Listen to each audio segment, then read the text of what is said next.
how good did it feel? Like, you know what I mean? There's a difference in, so slowing everything down, not only in how you're preparing the food or how you're eating it, but slowing it down so that you actually stay connected to the experience.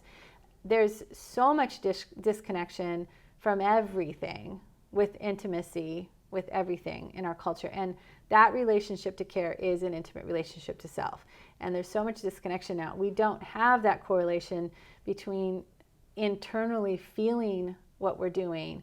And it translates to movement too. Like, if you look at the blue zones, do you know what the blue zone studies are? Of the areas, yeah, the blue areas zones where are the areas where you have the highest longevity, highest longevity, where you have centurions that are actually healthy. So there's the highest population of people over 100 that are actually well, that are moving around, living their lives. And there's the commonality, and this is on the movement piece. Nobody in those blue zones exercises to exercise extremely. They don't go to the gym. It's not these people all do 60, 90 minutes of cardio every day, blah, blah, blah.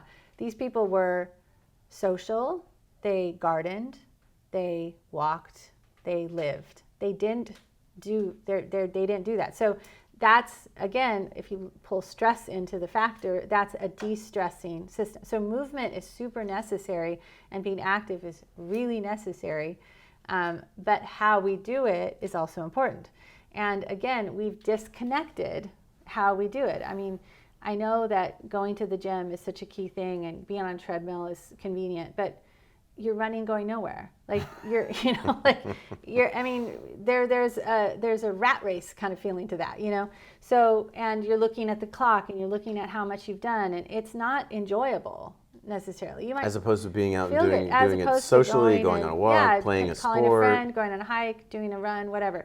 I mean, the way I like to incorporate exercise, in the same way I like to incorporate food, but essentially I'll do movement to help it so that the sport or the play that I like to do is not hard. And especially as I'm going to be 50, like, it's like I want to be moving and climbing mountains and all that stuff for many more years. And if I'm not, especially yoga, if I'm not doing yoga or something like that, I start to feel the natural, like, lack of elasticity, that happens. So movement is very necessary for feeling good. Again, feeling good is something a nice thing to achieve.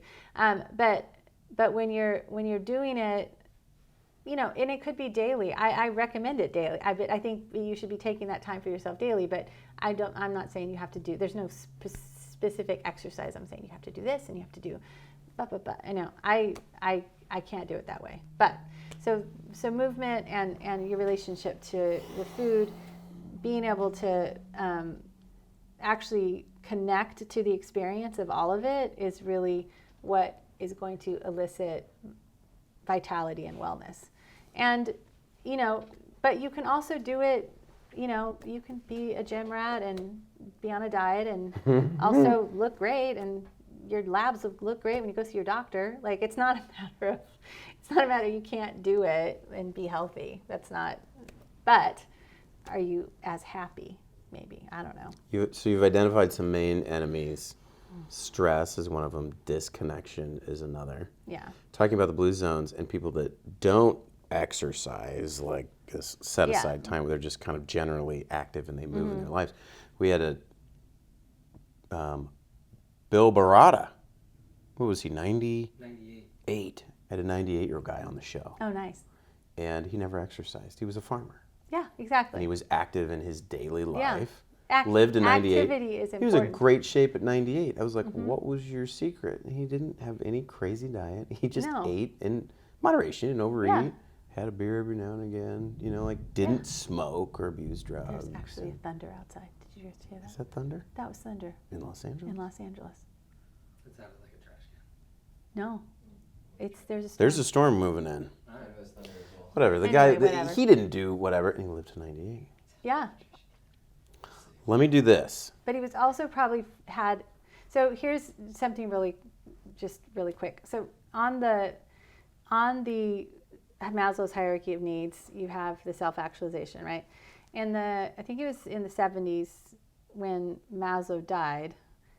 People are like, what the F is self-actualization? Like, what is that exactly? What does that actually